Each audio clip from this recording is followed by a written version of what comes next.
Welcome to the Leathersellers presents Outside a Craft with me, Yusuf Osman. A podcast that seeks to rediscover the purpose and meaning of craft as we navigate complex issues that we face as individuals and together as a society. Welcome to the Leathersellers presents Outside a Craft podcast, Jasmine. Hello, thank you for having me. I've decided to do this podcast, and the name Outside a Craft came to me because of my love for outside of art, really, which is art that is made outside the mainstream. And I'm not generally a fan of museums and non-contemporary art because to me it's very traditional, and so when I found out about outsider art it speaks to me more, and so I wanted to make this podcast and title it also around something that feels like home to me, which is the story of being from the outside. And that's how my journey has been in trying to access the mainstream of contemporary craft, and that's why I thought it would be a good name to call it Outside a Craft. What does Outside a Craft mean to you? It means that there's lots of people who feel the same way, but like you, who don't feel welcome or can relate to craft in the more traditional setting, like museums and galleries and things like that. And because I kind of, from the way I studied and things, got introduced to museums, not so much galleries, but museums and the bigger art galleries, it was more, I'm used to them, whereas a lot of people aren't. So I'd like to sort of emphasise the fact that it is for everybody and you don't have to be from a certain background to be interested in it, because there's so much to craft and creativity in all different shapes and forms. For me, this trip to India actually was has been very much a pivotal point and a highlight into what craft really is, because my experience of it has been in this country, my direct experience of it as a practitioner of craft, because before that I didn't identify my life as full of craft, but it's when I saw my culture in context in India and I realised that craft is not something that you necessarily practice. It is also, but it is something that you live with every day. And in a way that made me really angry, because I thought here, so many people are excluded from craft, people whose cultures actually come from craft. And we're excluded because craft is made this elite thing, when in fact craft is a part of being human. Yeah. It is part of everyone's cultures. In fact, unlike art, craft has always been linked to our existence as a species. Everything we do, everything we did had some element of craft, because we had to learn to live in the world, whether that be making our homes or making our tools and making our knives. Everything was a craft at some point. And we've got to this stage where we've forgotten that. And I think it's really important that we reconnect with that. Yeah. Because I think all of the problems that we have today is because we're removing craft from all elements of society, and then we're not left with our humanity, which is what craft is to me. And so I think that's why it's really important for me to have this podcast and to have these conversations, because I think it's important that everyone feels part of the craft conversation. Yeah. And that people feel that they can engage with it, and that it doesn't have to be something that they do. In my classes, I teach so many people, from kids to adults, obviously, and I thought this about myself, that people always think I'm not creative enough, I don't have a craft background, is it valuable if I'm going to do it just part-time, is it valuable if I don't make any money from it, and all of those things. To I say yes, because it doesn't matter if you're not creative or if you don't think of yourself as creative. We are all creative because we are human, and we just need to tap into it in a way. So I think it's really important that we include everyone back into that conversation, because I think it can help us to also deal with so many of the problems we're having. You know, even if we don't engage with craft on a daily basis, if we understand it, we can value it. Some people don't need to engage with craft themselves, but they can be the patrons of it. You know, we need all of those people. But if you don't engage with it, if you don't understand it, then we don't have those people. Yeah. It's also kind of, lots of people don't realise that because they're so scared of making mistakes that they won't do anything. So what I find with people who are learning new skills or something that's craft-based, they're scared to try anything because they're like, well, what if it goes wrong? It's like, if it goes wrong, you just try again. You learn from it. That's the whole point. You learn from making mistakes. But so many people are just so used to, or depends on the system that they're in, but a lot of people are being educated in a way that the focus is on not making a mistake. I was going to say, where does it come from? But does it come from school? Yeah, because it's kind of passing exams and ticking the right boxes and just making sure that you meet the criteria. And I'm noticing that there's more and more who just won't try something because they're worried if it's going to be wrong. And they're like, well, what happens if I do this? It's like, do it. And they're like, yeah, but what happens? It's like, well, the only way you'll find out what happens is if you do it. But they want to know the answer before they try. Yeah. And it's really important to get, and there's a lot who don't know how to use their hands because they're like, oh, I can't do it like you. I was like, well, yeah, I've been doing it for 20 years. So I get that all the time. My hands are used to moving like that. It's about practice. I always use the example of, which is ironic because I can't ride a bike. I was like, can you ride a bike? And they're like, yes. Someone like me and say no. But I was like, did you get on the bike and be able to ride it straight away? No. So why are you expecting to be able to... Why do we expect that? I mean, in my class, everybody, you know, hundreds of students, everyone... You know, 99% of them will say, you do it better than me. Yeah. But I don't understand why that. And I probably do that as a student as well. And maybe less so now that I'm better at understanding that. But it's strange that we expect ourselves to know something from the first moment that we do it. And that we're shocked that we don't. It makes no sense. It's like suddenly deciding you're going to be a brain surgeon and cutting somebody open and being expecting to know it straight away. It's like, no, you need to know that. I don't know. Why did I say brain surgeon? I know nothing about brain surgery. But it's just kind of those basics about how to, what's that word? You're dexterous. That's the one. Yeah, you need to know. It's not just remembering in your head. It's remembering with your hands or your feet.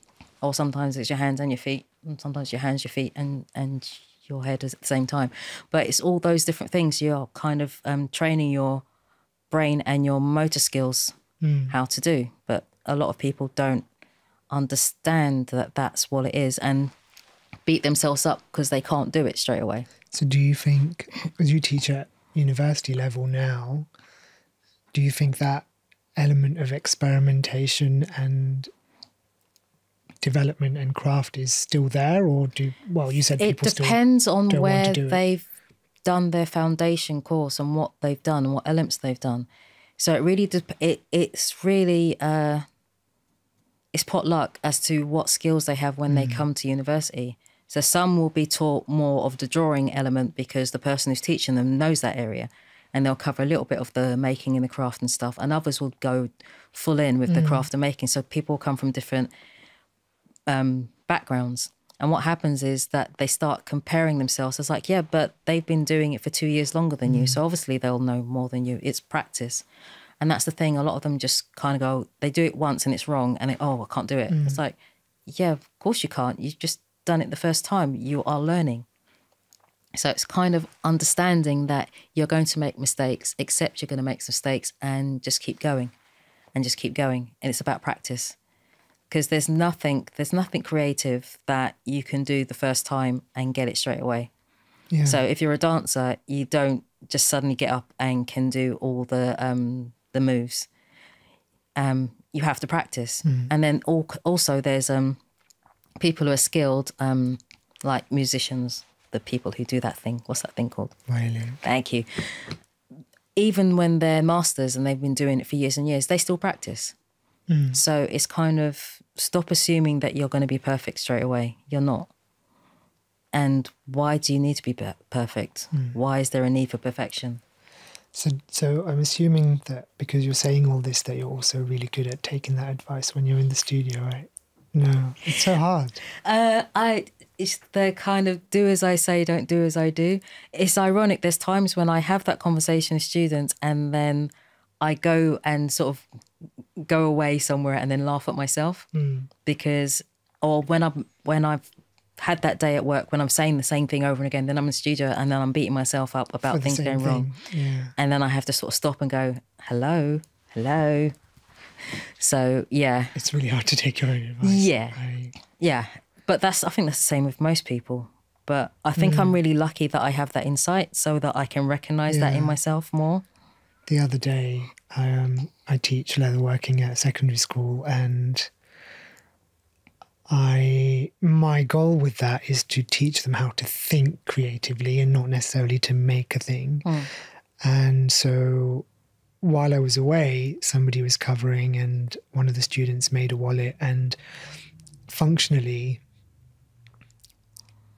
it wasn't working. The button came off. And I told him that, the best times to find a creative solution is when you make a mistake. And so he had this card wallet, and so we decided to fix it. And he added a design detail, and it looked really, really cool. And I thought, why can I never tell myself that when I'm in the studio, which is, for me, I work in a very formulaic way because I want things to be perfect. And that sort of container, not only the container of my studio, but the container of my work, is something that I no longer feel the need to feel secure with. And so we shall see where it leads. But it's interesting that how craft can be used as a way to deal with those difficult things, because they are difficult things. It's difficult to accept that you're not going to be perfect, that you're going to make mistakes, because so much of that is based on identity. And especially as someone like me, as you've been hard on yourself as a way of proving that you are valid as a human being, then it's hard to let that go and accept that actually you're valid even when you're not making, and you don't have to achieve to have validity as a person or as a human being, and you don't have to be perfect for your work to have validity, and you don't even have to work at all to have any validity. But it's hard because it's so intertwined for me, and so it's kind of unlearning that.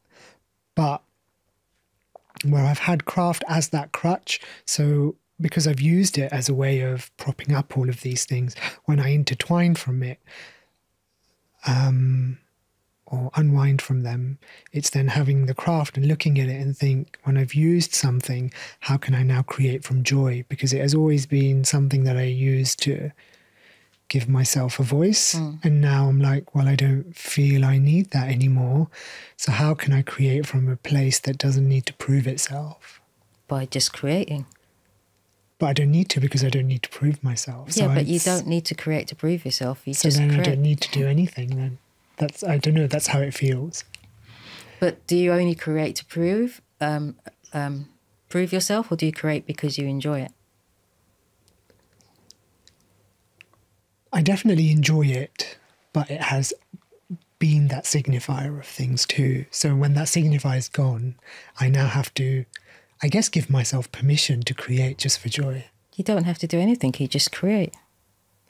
It doesn't have to be a label to it, just do it. I'll try. I'll give that Make a go. a mess. I'll give that a go. I am not good at just making a mess. Yeah, you've seen my studio, I'm very good at making a mess. I'm good at putting things away. Yeah, I'm good at doing this. Putting things away, so yeah. Maybe I should make you sit on my messy desk for a bit and see how that works for you. That might actually put you over the edge. Give me a nervous breakdown. No, I think I'm ready to make a mess. Making a mess can be fun. It can be a bit frustrating to tidy up afterwards, but then a lot of the time I just sort of shove it into a box somewhere. I mean, I do the same. Just make it look nice on the surface. Yeah. So you were born in Deptford? I was born in Dulwich. Right. I was made in Deptford. I see. That technicality. Yeah. But Yeah. I remember you saying that you lived next to Cockpit, or you... I had, my first studio was London Youth Support Trust. They were brilliant. That was a Faircharm trading estate, which was next to Cockpit. And I was there. That's when I was doing the market stall and doing clothes and sewing and things. And I didn't really know about Cockpit. And it was literally next door. So I moved into Cockpit in 2019. Was it 2019? We met soon after, right? Well, technically we met on Instagram. Yes. Because I first heard about you when Valerie Michael sent me a message about the possibility of teaching leather to schools.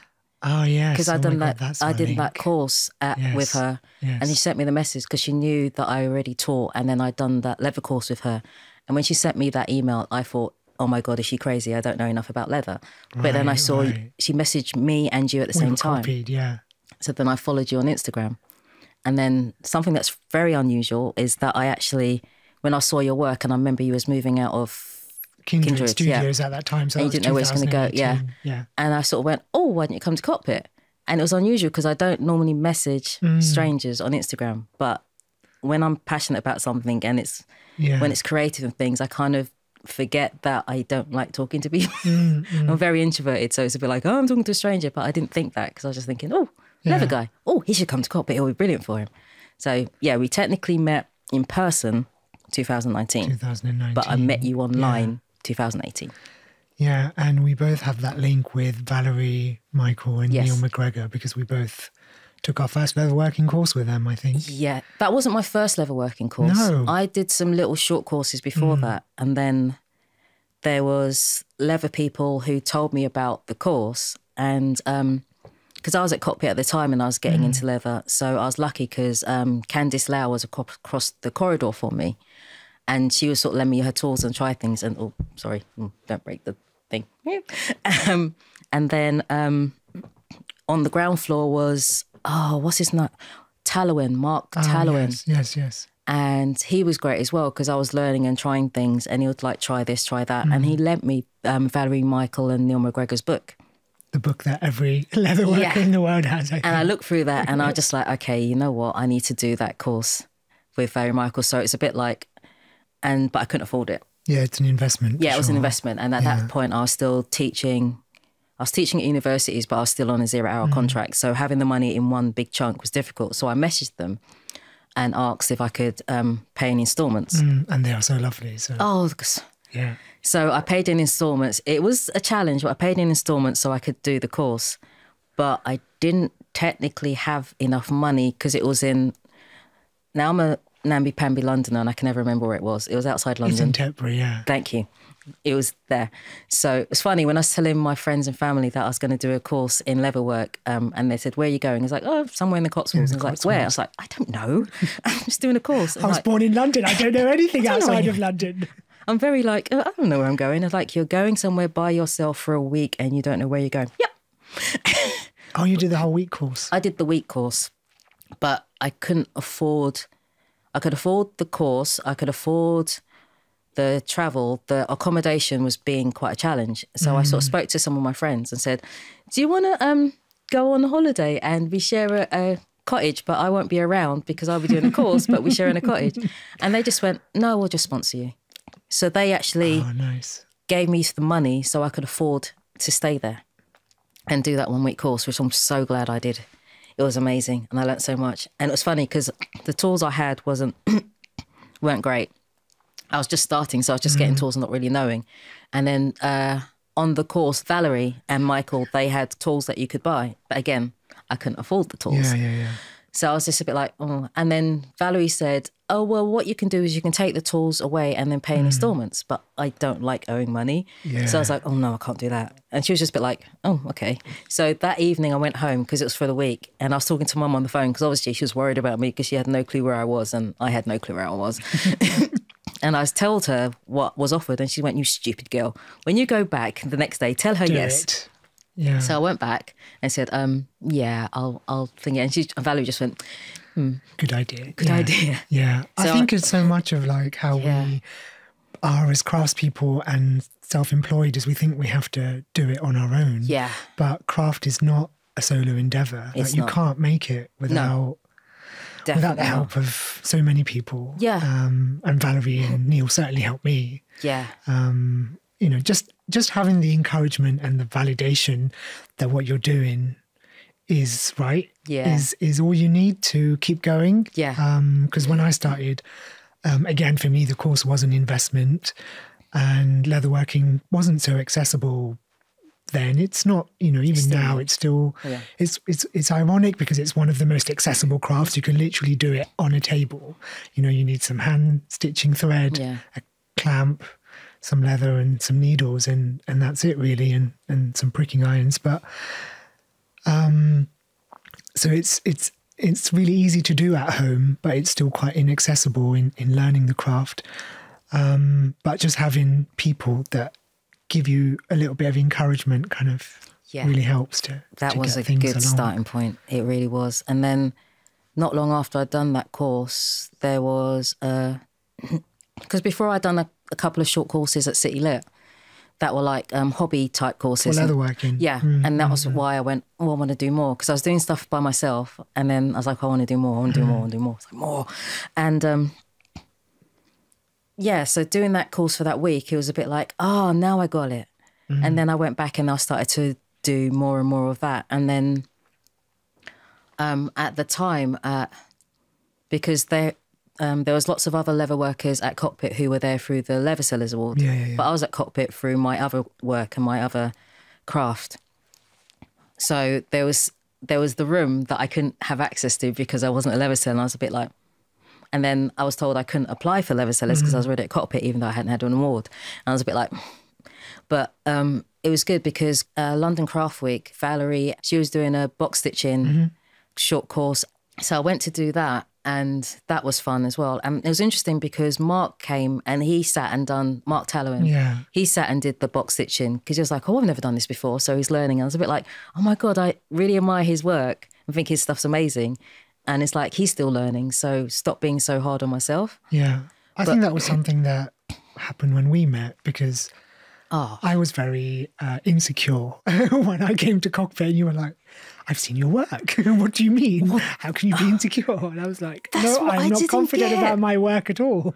I didn't get it because when I saw your work, because when Valerie emailed me and you about teaching at the schools, and I thought, me? Are you crazy? And I saw your work and I was thinking, And so when I met you and I knew you was teaching at schools, I was like, yeah, it's perfect. I saw your work. And then you was like, oh, I'm not sure. And we were talking, yes. And I don't think I'm that good. And I'm like, are you crazy? Do you not see what I see? So that was really interesting and enlightening. I think also what's helped me as well is teaching, because it's funny, through pattern cutting as well, I was always not sure, didn't think I was good enough. One of the pattern cutters in one of the jobs I had when I started working, she just kept on saying, you need to have more confidence in yourself, you know what you're doing. And one of my old pattern cutting managers, when I left the place I was at for the longest, I was there for 4 years, Oasis, good old days. In my card, she gave me, on my leaving card, she just gave me a leaving card, and in it she put, confidence is the key. And I looked at it at the time, it was years ago, and I was like, what's she talking about? But I kept the card because I was like, okay, because I'm a bit of a hoarder. And then years later when I started teaching and I found the card and I was like, oh, now I get it. Because it was when I thought I couldn't do it, I was like, oh, I can't. But actually I can. It's very hard as a creative to believe in yourself, because I find it the hardest. You find it the hardest because you're your own worst critic, because you can see all the faults. So there's things I'll make and I can say, oh, that's wrong, that's wrong, that's wrong, that's wrong. Where somebody who knows nothing about what you've done, they just go, oh, that's amazing. And I'm just like, can you not see all the mistakes? So it's a bit different. Think it's coming to terms with the fact that they're not really mistakes. It's the nature of working with your hands, I think. Yeah. And I've come to accept that how something looks while I'm making it is not how it's going to look when I finished. And I have to finish. I can't judge it throughout the process. Yeah.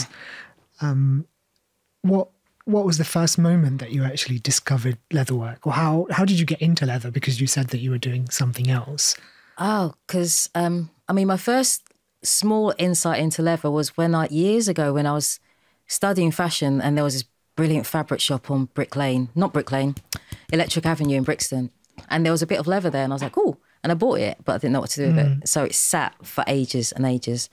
But then what happened was, when I moved to Cockpit, I was doing coats and jackets, and my actual direction I was going to go into when I moved to Cockpit was I was going to go into like a higher end coats and jackets, more bespoke, because before I was doing production version of garments. But when I first moved there for the first open studios, I was like, well, I've got fabric and one sample because it's made to order. What am I going to have on display for open studios? But I was already making my own bags. I was making fabric bags in my first business meeting, and I wish I remember the woman's name.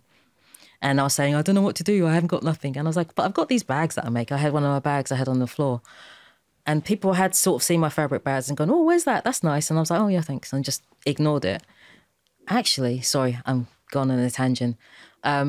When I was made redundant from one of my pattern cutting jobs, one of my old pattern managers, she saw one of the bags I made because she'd got some stuff from when the company was shutting down. She saw my rucksack bag that I'd made, a very basic one. And she's like, oh, that's nice. So thank you. She's like, I'll buy one of them. And I was like, oh, yeah, sure. And just ignored it. But then at Cockpit, back to how I got into leather, I made some bags up for open studios, some fabric bags. And they sold. I was like, oh, okay. Which is always good. People actually want to buy my bags, really? And then I made a few more. Then I thought, oh, I think I'm going to try leather handles. Natural progression, yeah. I thought I'd try leather handles. And then there was a weaver at Cockpit who suddenly, do you know the DMs when they say, oh, I've got stuff for sale? Yeah. And she said, oh, I've got some leather for sale. And it's really cheap. And I was like, oh, I can get someone to try and do some straps. So I got some to try to do some straps. And I made some bags of the straps. And I was like, oh, I don't like it. Oh, this isn't working. And I thought, let me try and make something. I was like, do you know what? I think I need to do a course because I don't know what I'm doing. So I did a short course. I'm not going to say where, on an introduction in sewing leather. It wasn't very good, which is why I'm not saying where it was. So, and then afterwards I was thinking, then I made a bag. I made my first bag, which was, because originally I wanted to mix leather with fabric. So I made a denim bag with leather and fabric, and I used the leather from the leather I got when I was studying years ago because I'd kept it that long. So I used that leather. I was like, oh, finally I can use that leather. And I made it up and went, I don't think... But then what happened was through Cockpit, there was an opportunity to do a pop-up shop with some other cockpitters and ex-cockpitters. And I met Catherine Pogson. Oh, yeah. She was who's also a Cockpit, leather right? worker. She used to be at Cockpit. She left. And we took turns doing the pop-up shop. And I was talking to her about that course at that place. And I was like, oh, it wasn't very good. And I was showing her what I was done. And she's like, oh, well, I want to teach. Because she was teaching. I was working at City Lit at the time, and I was a course coordinator because I was covering somebody's maternity leave. So part of my job as a course coordinator is to introduce new courses. And then I was talking to Catherine about the course I'd done at that place, and I wasn't that impressed. And she was like, and then I said where I was working now. And she's like, I've been trying to contact City Lit about offering leather courses, but they never seem to get back to me. And I was like, I'm working there right now. So perfectly, it was good timing, and it was good for me and it's good for her. So I was just like, I'm sure we can get some short courses set up at City Lit, because I was thinking, oh, I can do them and I can get a discount. Yay. So yeah, organised that. She started doing courses. The first course she did at City Lit was really just designing a bag. So it wasn't actually leather work, but it got her in the door. And she showed a little bit of hand stitching in that because she sneaked some of that in. And then the following term, we incorporated it into the curriculum there, which was great. And then, of course, as soon as that was incorporated into the curriculum, I was one of the first people on the list for. So I did 2 more courses with her, and that's kind of got me started. So I made my first bag and my first belt on that short course with City Lit. So it was like 1 day a week for 3 weeks. I was actually getting short courses in private classes on improving my bespoke tailoring, because I did that when I studied fashion. on my second course, I did a year, I specialised in bespoke tailoring. And then I went into industry, so I didn't get to do bespoke tailoring. I was doing mass production, and I became a pattern cutter. So I wasn't actually doing it. But then with my business, I knew I wanted to move. At that point, I wanted to move my clothes to more bespoke. So I was doing short courses on that. So technically, I was cheating on tailoring with leather. Yeah. So were juggling these two crafts. Yes. And so your background is actually in fashion and pattern cutting. Yeah. And how did you get into that? That's your first route? That was my first route. Yeah. I knew I wanted to be a fashion designer. I made my mind up at 12. I was umming and ahhing about other things when I was between 10 and 11. There was one time I actually thought I wanted to be no, I'm not going to say that. That was really silly. Okay. When I was a kid, though, there used to be a TV show called Lee Majors. What's his name? It was a stuntman, and he had this silly song. It was a really good film. I forgot the TV show. I forgot what it was called. But I used to love watching that and all the stunts that they used to do. And I was like, oh, that looks like fun. Jumping off buildings and all that stuff. I want to be a stunt woman. Stupid. But that didn't last long. That's like a childhood thing. But the only thing I wanted to be was a pilot. That was my first thing. Yeah. Other than that, I didn't have any idea about what I wanted to do. No, I had quite a few random things. I actually had a list because I like drawing as well. So it was artist, stunt woman, archaeologist because I loved history, designer. There was something else I was thinking of and I can't remember what it was. Something to do with making because my dad worked in the building trade. So I kind of liked all that kind of making stuff because he was a painter and decorator. So you were quite aware of creative. Yeah, my mum was a machinist. Yeah. So my mum, when she was young, when she was working, she was a machinist in the factories.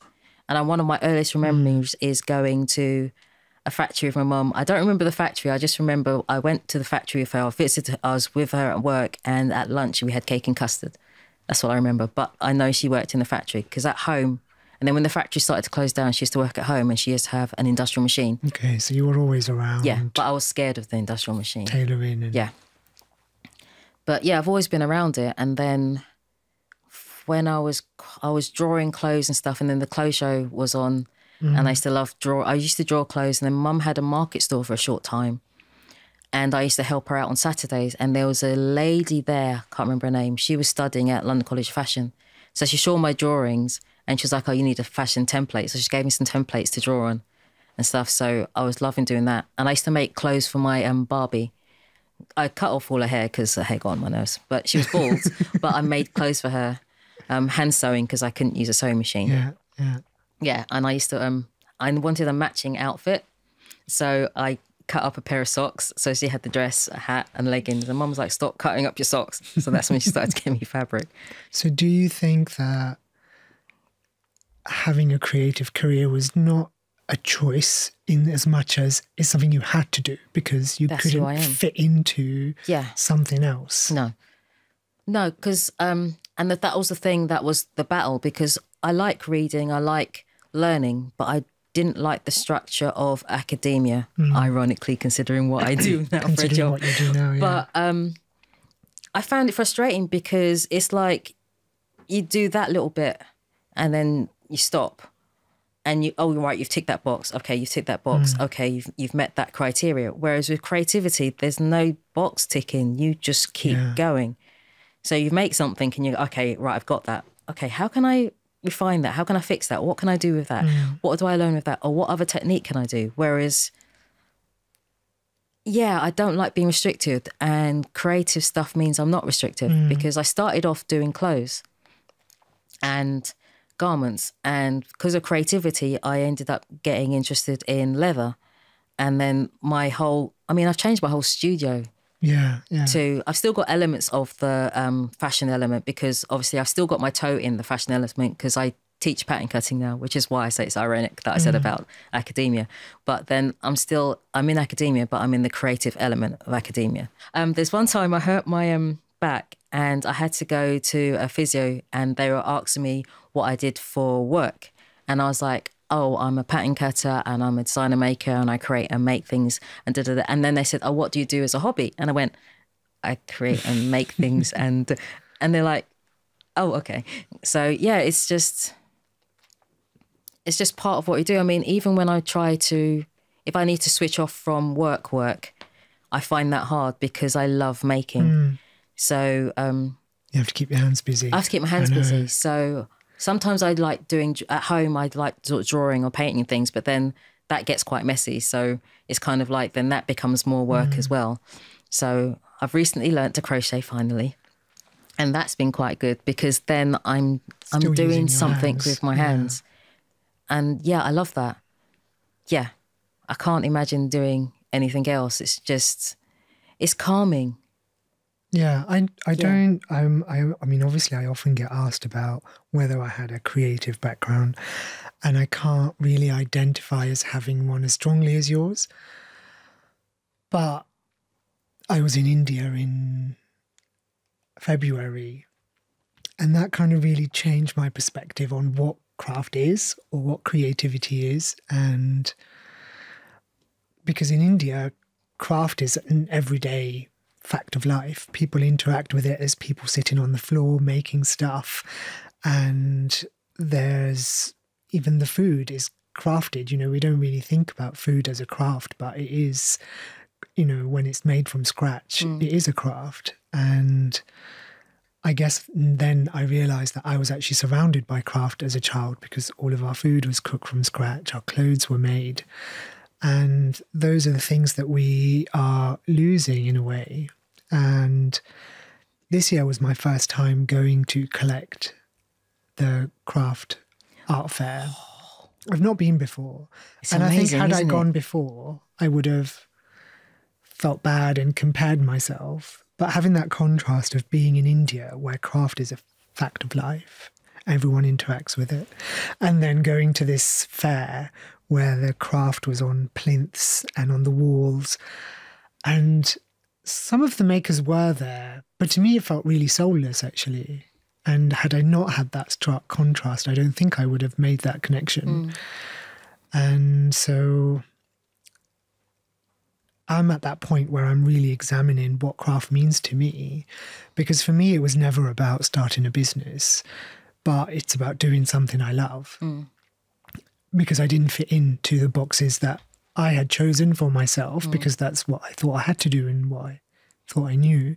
And that's why I became a solicitor. But from the moment I stepped into university, I knew that it wasn't for me. Like I knew that I didn't want to sit in an office and do that.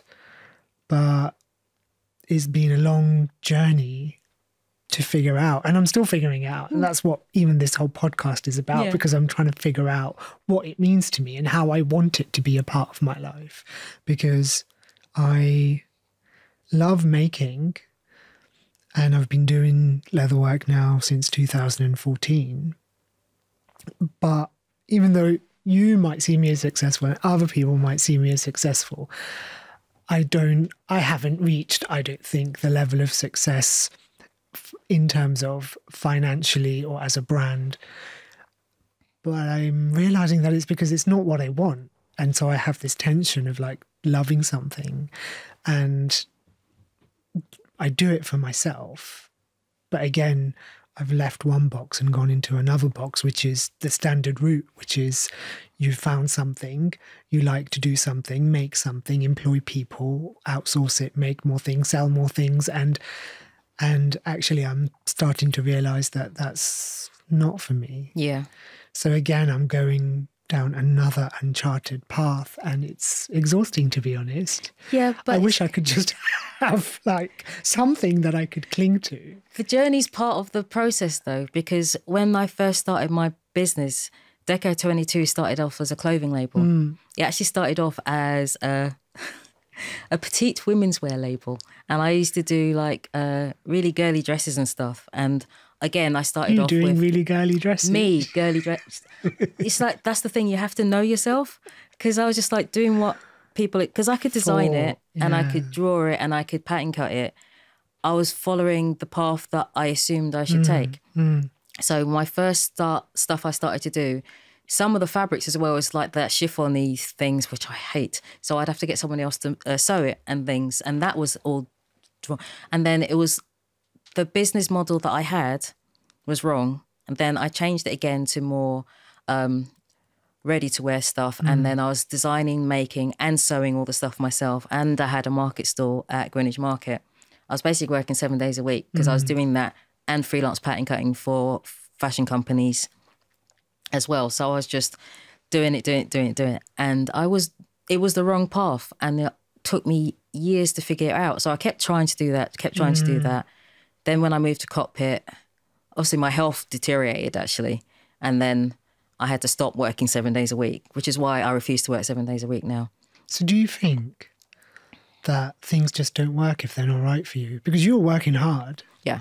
And it wasn't working though. Because I was on the wrong path. Yeah. So, but the thing is, I learnt a lot from it. So I don't regret doing any of those things. And I met some really talented and interesting people and learnt a lot about myself. I mean, if somebody told me that I'll be getting up, this is when I had Charlie, I called that car Charlie. It was like a TARDIS. I'd go to the studio, load all the stuff into the car, drive down, unload the... I'd wait to see if I could get a spot for Greenwich Market because I wasn't permanent, so I had to wait to get a spot. Then I'd unload the car, set up the thing, and then drive the car back to be parked, then walk back down to do Greenwich Market. And very rare, I was literally once, I did that for nearly 2 years. Wow. But then doing the maths and sat down, and because I do the bookkeeping stuff, ironically of my business, the first 2 years, my freelance work, I actually was making a profit, but that wasn't really the direction I wanted to go in. And then the market store stuff was actually making a loss. And then I sat down and actually worked out properly the cost of designing and making the garments and then how much I was selling them for. And I realised what I was actually doing was, here is a skirt I made and here's some money. So I was basically giving away the skirt and giving away some money because I wasn't costing it properly because I was trying to price my things for a market store. Yeah. So there's lots of other market stores there that were set up who were saying they were handmade, but they weren't. They were mass-produced in the factory.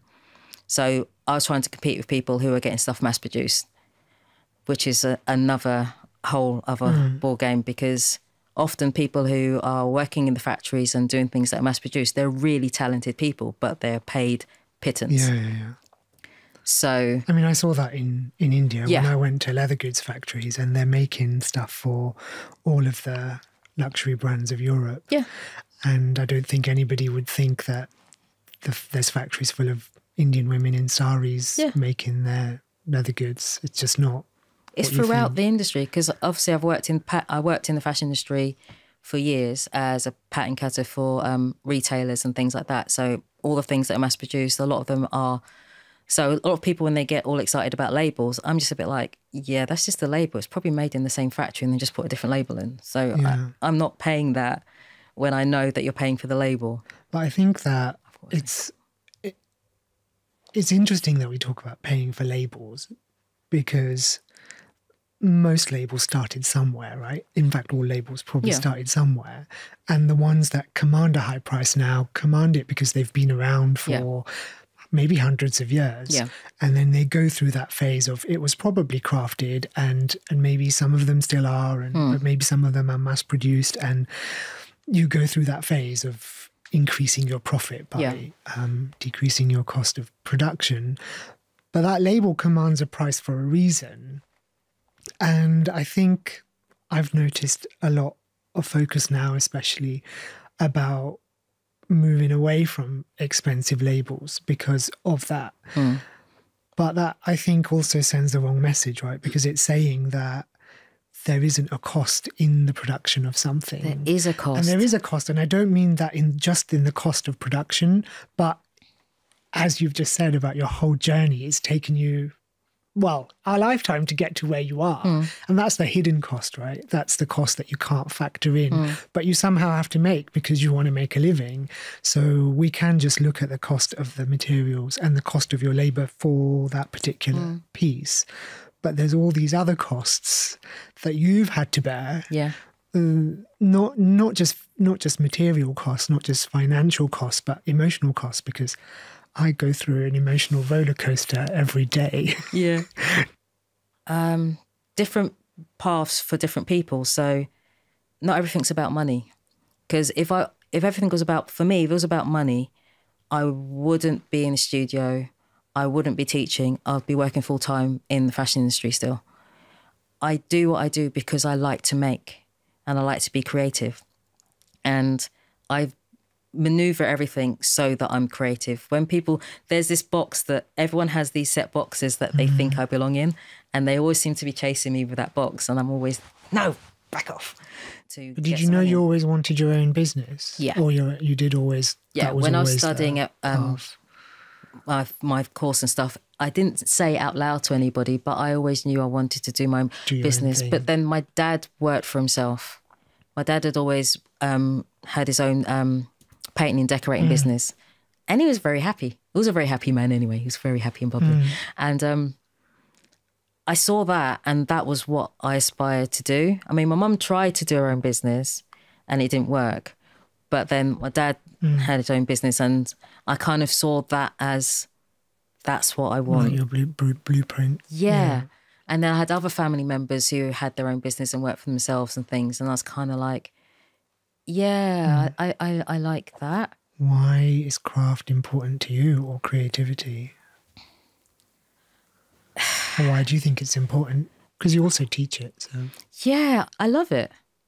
I love creating, I love making, I love the process of it. I like figuring something out. I love putting something together. Even sometimes when I put something together and go, okay, that didn't work, and then I'm tearing it apart. At the time I'm tearing it apart, I may not feel that I enjoy it, but sometimes just the kind of helps release, because emotions are important. I forgot the question. is it the figuring out, or It's not just the figuring out, it's the doing, it's the figuring out, it's the excitement of, oh, what happens if I do that? Or what's that? Oh. Or you try something and what comes out isn't what you're expecting, but then you go, oh no, that's wrong. And then you go, oh, wait a minute, I could use that little bit, or I can use that little bit. So I like the conversation. It's not even the conversation with other people, it's the conversation you have with or is it just me? The thing that you're making. Or am I the only person who talks the thing that you make? No, it's the conversation you're having with your material, and it's the material. yourself in relation to it. Because you try it with one material and go, actually, that doesn't work. Let me try it with this one. Oh, yeah, this one works better. I did it. I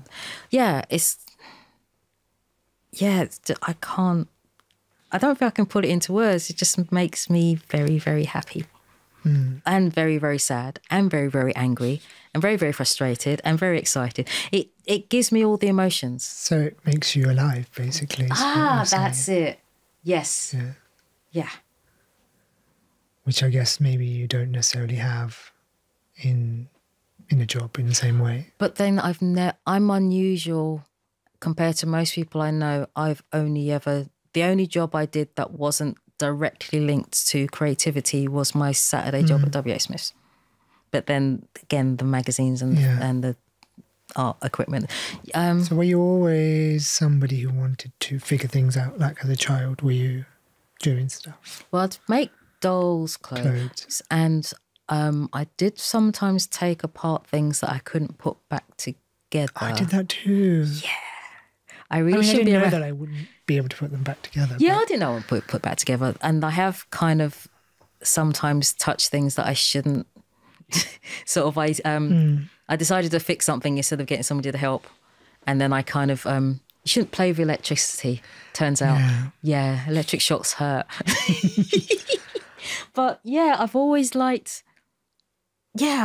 liked making things and trying things and looking at things and taking them apart, or just drawing things. It started with I love drawing and love art, and I like making a mess. I don't know how to engage in making a mess.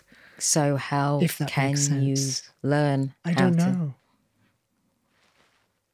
So if you didn't know how to build a stall, what would you do? But that's, I don't know, it feels almost different because those are like formulaic things, right? You can go and learn how to do something formulaic, but it feels like this is not formulaic in a way. But if you can learn how to how build do you a store, learn a non-formula? so what kind of, it's something creative and how to be creative and how to make a mess. So where could you start with that? It doesn't have to be leather. When I wasn't sure what I was going to do, the job I got fired from, I was so happy. Sorry, that just brought me so much joy. When I wasn't sure what I was going to do and I was working 4 days a week, so I had one day to do something, I started to do little short courses. So I didn't know what I wanted to do. So I did a local evening class on drawing that had nothing to do with anything else, but I just wanted to do something creative because I didn't know what I wanted to do. So it doesn't have to be connected to something. Just do something creative that's messy.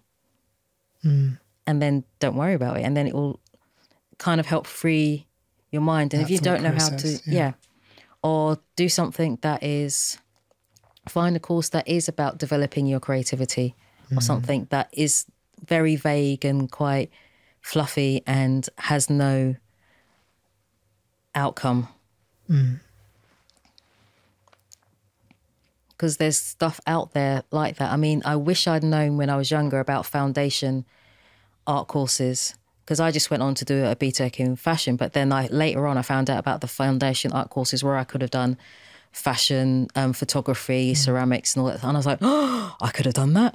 But there's stuff like that out there. There's little short courses and stuff you could do. Or some of the places, I don't know if they still do it, but there's some places where they have like a summer school where you can go and do like elements of different things and it doesn't have to lead to anything.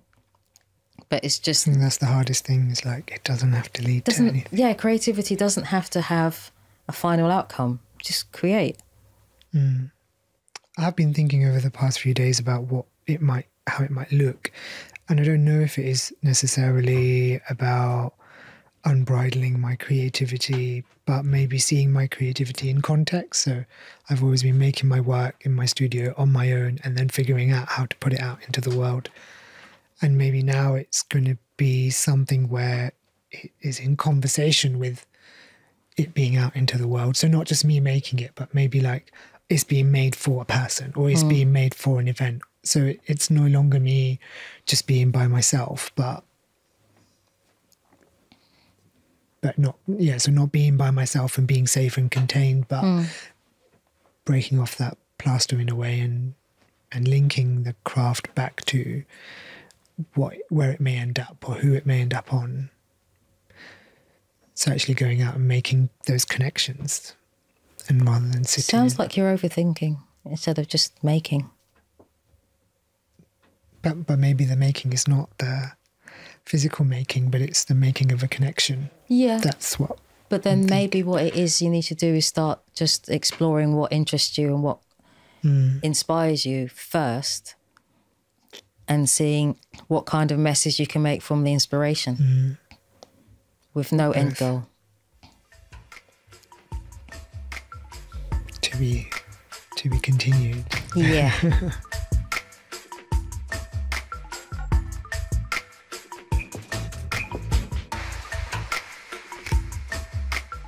Thank you for listening to Outsider Craft with me, Yusuf Osman. My guest today was Jasmine Carey. You can keep the conversation going with us on Instagram at Yusico and find out more about Jasmine at Deco22 Studio. This podcast was produced by the Leathersellers. The Leathersellers is a 600-year-old organisation in the City of London focused on enabling individuals and communities through their work with charities, fostering opportunity through education, and supporting a sustainable UK leather industry. To learn more about their work, follow the link in the podcast description.